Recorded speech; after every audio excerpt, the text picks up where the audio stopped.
जैसे कि अभी हम पैशन की बात कर रहे हैं, पेरेंट्स की बात कर रहे हैं, तो एक बहुत ही मेरे दिमाग में एक ही क्वेश्चन आता है कि मैं जब क्लास में थी, जब मैं इंजीनियरिंग स्टूडेंट थी, तो मैं क्लास में पूछा गया कि कितने बच्चे हैं जो पेरेंट्स के प्रेशर की वजह से एडमिशन लेके आए हैं बीटेक में। और आप यकीन नहीं मानोगे, सिर्फ 10% बच्चे ऐसे जिनका हाथ नीचे था, बाकी सबका ऊपर, कि हाँ पेरेंट्स ने हमको भेजा है। तो बहुत सारे बच्चे होते हैं जो बहुत पेरेंट्स के प्रेशर में आके उस फील्ड को चूज करते हैं जिसमें उनका इंटरेस्ट नहीं होता है। तो आप उनके लिए क्या कहना चाहोगे, उन पेरेंट्स को क्या कहना चाहोगे? देखिए क्या है ना, पेरेंट्स के साथ बहुत बड़ा चैलेंज क्या है ना, कि कई बार वो जो ड्रीम्स खुद पूरे नहीं कर पाते वो अपने बच्चों के ऊपर इम्पोज कर देते हैं कि उनका वो ड्रीम उनके बच्चों के थ्रू पूरा हो जाए। यस। तो कई बार उन्हें ये समझने की ज़रूरत है कि मेरे बच्चे की जो एक्चुअल पोटेंशियल है वो किस डायरेक्शन में है, उसका इंटरेस्ट किस डायरेक्शन में है। तो आप सोसाइटी के प्रेशर में, समाज के प्रेशर में अगर आप उनको किसी भी करियर की तरफ पुश कर देते हैं, या अपने डिजायर्स जो आपके नहीं पूरे हुए, आप शायद इंजीनियर नहीं बन पाए, अब आप अपने बच्चे को बनाना चाहते हैं, उसकी वजह से क्या है कि आप उसको एक तरफ पुश कर देंगे, लेकिन उससे उसकी ज़िंदगी खूबसूरत नहीं हो पाएगी, वो अच्छे तरीके से ज़िंदगी जी नहीं पाएगा।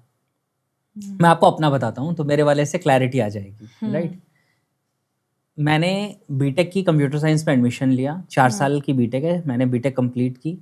मेरे जो ब्रदर हैं वो मेरे से 13 साल बड़े हैं, वो सबसे बड़े हैं घर में, मैं सबसे छोटा हूँ। राइट, अच्छा।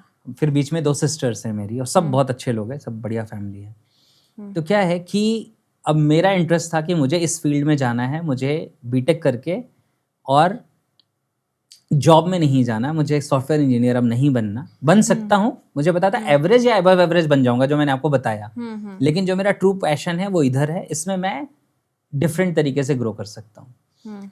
तो अब ये बहुत बड़ा चैलेंज था, क्योंकि मेरे फादर इरिगेशन डिपार्टमेंट में इंजीनियर थे। अच्छा। उन्होंने सारी जिंदगी जॉब की है, वो गांव से निकल के आए थे और अपनी पढ़ाई के दम पे वो बाहर निकल के आ पाए, और हम सब भाई बहनों को अच्छी लाइफ, अच्छी पढ़ाई, सारी चीजें दे पाए।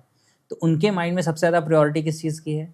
एजुकेशन की। दूसरी प्रायोरिटी किस चीज की है? जॉब की है। राइट, कि जॉब से एक अच्छी जिंदगी बनती है। अब मुझे ये करना नहीं है, और मुझे उनको एक तो तरीका था कि मैं उनके अगेंस्ट जाके करूं, कि मेरा जो मन मैं वो करूंगा, है ना। तो ऐसा मैं हूं नहीं कि इस तरीके से मैं करूं। तो मेरा था कि मैं उनका एटलीस्ट एक्सेप्टेंस लेके आगे बढ़ूं जिंदगी में। तो अब ये कैसे करें, यहां से आपको बहुत क्लैरिटी आएगी। तो इसके लिए पहले आपको खुद की क्लैरिटी होनी चाहिए कि जो मैं करना चाहता हूं या करना चाहती हूँ, ये रियल में मेरा पैशन है और इसमें पोटेंशियल है। अगर ये नहीं है तो फिर सिर्फ इतनी सी बात है कि आज आप किसी एक चीज की तरफ अट्रैक्ट हो गए हो, कल को आपका मोटिवेशन खत्म हो जाएगा। फिर आपके पेरेंट्स कहेंगे देखो हम पहले ही कह रहे थे कि तुम कुछ कर नहीं पाओगे उस डायरेक्शन में, हमारी बात मान ली होती, कम से कम करियर बन जाता। तो ये आप तभी कर सकते हो जब आपको अपनी चीज पे आपने मतलब इनर वर्क बहुत कर लिया हो। राइट, मैं इसका एग्जांपल देता हूँ, आप ऐसे समझ लो कि आपको कोई अपने बिजनेस के लिए इन्वेस्टमेंट चाहिए, और आप कह रहे हो यार मुझे पैसा चाहिए, मेरा पैसा होता तो मैं अपना काम बढ़ा लेती। लेकिन अगर आपके पास स्ट्रेटेजी नहीं है तो आपको कौन पैसे दे देगा? लेकिन अगर आपके पास एक स्ट्रेटेजी है कि ठीक है आप मुझे 10 लाख रुपए दे दो और मैं 1 साल के बाद आपको 12 लाख 13 लाख रुपए वापस कर दूंगी, ठीक है, ये है मेरा एक्शन प्लान, ये मैं करूंगी, इससे ये रिजल्ट आ जाएगा। अब आपको लोग आपके अंदर इन्वेस्ट कर दें, इसके चांसेस ज्यादा होंगे। तो ये क्यों हुआ? क्योंकि अब आपको क्लैरिटी है। तो पहले आपको क्लैरिटी होनी चाहिए। तो मुझे क्लैरिटी थी, तो और मेरे फादर थोड़े डिसिप्लिन वाले, स्ट्रिक्ट वाले, इस तरह के, तो अब उनसे डायरेक्ट बात करने में हिम्मत नहीं होती थी कि कैसे बात करें। तो मैंने पहले अपने भैया को बताया, ब्रदर को बताया, उनको पता था कि इसका इस तरह का इंटरेस्ट है। तो उन्होंने कहा कि ठीक है। और वो मतलब मैं तो अपने पापा से फिर भी, मतलब मुझे बचपन से कहा जाता है कि ये रिबिलियन है, विद्रोही है। राइट, ये वो नहीं करता जो दुनिया करती है, कुछ अलग ही करता है हमेशा। ये वही करेगा जो इसका मन करेगा, ये दुनिया की नहीं सुनता। तो ये मेरे बारे में बचपन से कहा जाता था। तो ये थोड़ा तो था ही उन्हें कि ये अपने हिसाब से चीज़ें करता है, लेकिन मैं उस वे में नहीं करना चाहता था। तो मैंने भैया को बोला, भैया ने कहा ठीक है। तो मैं तो फिर भी कुछ जवाब दे देता था, कभी किसी चीज़ पे आर्ग्यूमेंट भी कर लेता था, भैया कभी नहीं करते थे मेरे। तो फिर भी उन्होंने हिम्मत जुटाई और पापा से कहा कि वेद जो है वो जॉब नहीं करना चाहता, जबकि मेरी प्लेसमेंट हो गई थी। राइट, अच्छा, तो जॉब नहीं करना चाहता, कुछ और करना चाहता है, वो ट्रेनिंग वगैरह के फील्ड में जाना चाहता है। तो पापा से उन्होंने बात की, अब मुझे पापा से बात करनी है। अब ये बहुत मतलब वो बोलते हैं ना, बहुत हाई प्रेशर वाला ड्यूरेशन।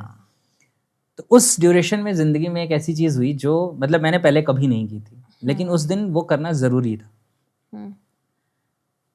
तो मेरे पापा ने बड़े हेजिटेट करते हुए, क्योंकि इतना कन्वर्सेशन होता नहीं था, मतलब इतना ऐसा इन्वायरमेंट नहीं था कि बहुत ज़्यादा बात हो रही, वहाँ वो था पापा ने जो कह दिया वो करना है, ऐसा इन्वायरमेंट घर का।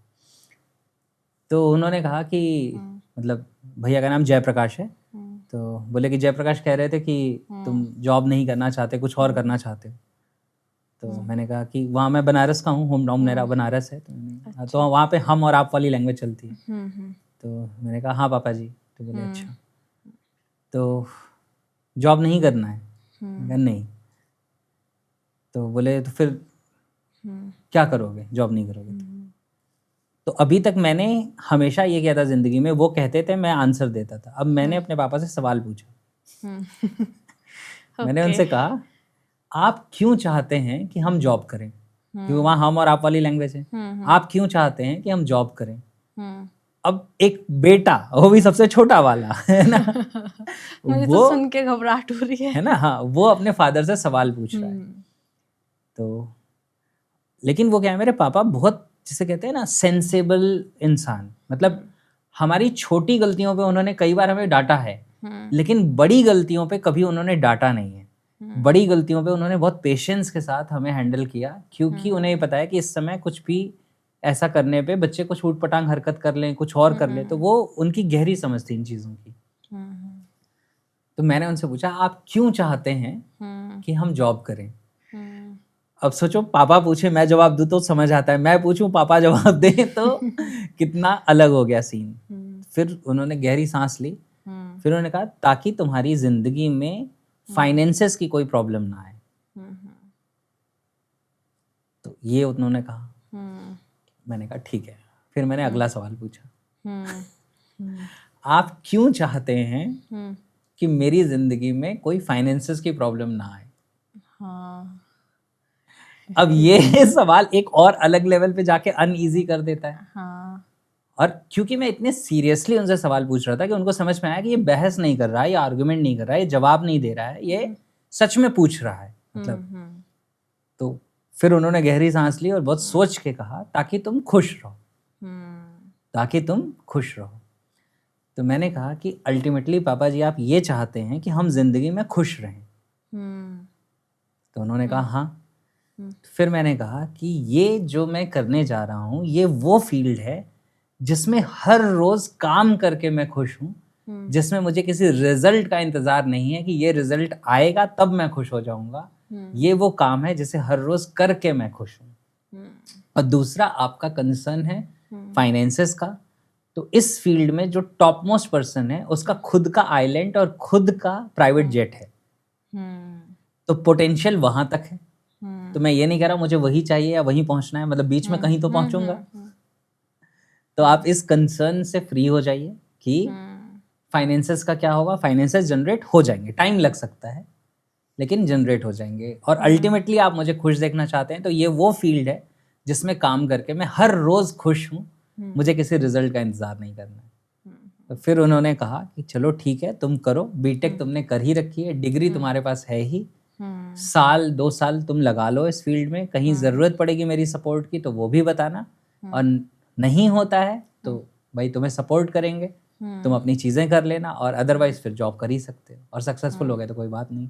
और मेरे लिए बहुत प्रिविलेज की बात है कि मेरे खुद के सेमिनार में मेरे मदर और मेरे फादर ने पूरे दिन बैठ के मेरा वर्कशॉप ज्वाइन किया है। वाओ। और लोगों ने उसके बाद उनसे कहा है कि कितना अच्छा है, कितना अमेजिंग है, और हमें ये जान के इतना अच्छा लग रहा है कि ये आपके बेटे हैं। और सबसे बड़ा प्राउड तो यही हो जाता है, यही फील होता है। आज लास्ट ईयर मेरे फादर एक्सपायर हो गए, लेकिन उसके पहले उन्होंने जो मेरे लिए सोचा था वो रिजल्ट्स उन्होंने देख लिए। तो ये कितना बड़ा सेटिस्फेक्शन है। और जब पेरेंट्स का सपोर्ट होता है ना तो फिर अलग ही लगता है। लाइक मेरे फादर हैं, मैंने बीटेक किया हुआ है और मैं भी पॉडकास्ट स्टार्ट किया, मेरे फादर मुझे बहुत सपोर्ट करते हैं, मतलब लिटरली फ़ोन करते हैं, अच्छा ये वाला शूट हो गया क्या, और पॉडकास्ट भी पूरा देखते हैं, ये वाला भी देखेंगे, सुनेंगे। क्या बात है, क्या बात तो है। पेरेंट्स का जब सपोर्ट होता है ना तो फिर अलग से आपके पास एक डर नहीं होता है, आपको पता है कि पीछे से आपके पास सपोर्ट है तो आप और खुल के चीज़ें कर पाते हो। एग्जैक्टली। और मेरे टफ टाइम में बहुत सपोर्ट भी किया उन्होंने उस सिचुएशन में, क्योंकि शुरू से जर्नी स्मूथ नहीं थी। शुरू के कुछ साल बहुत स्ट्रगल के थे, कभी फाइनेंसेस आते थे, कभी नहीं आते थे, क्योंकि आप एस्टैब्लिश्ड नहीं है, आपको कोई गाइड करने वाला नहीं है। यस, सब कुछ नया ही करना है और सब फर्स्ट कुछ टाइम नया। पूरी फैमिली में सबसे अलग ही करना है।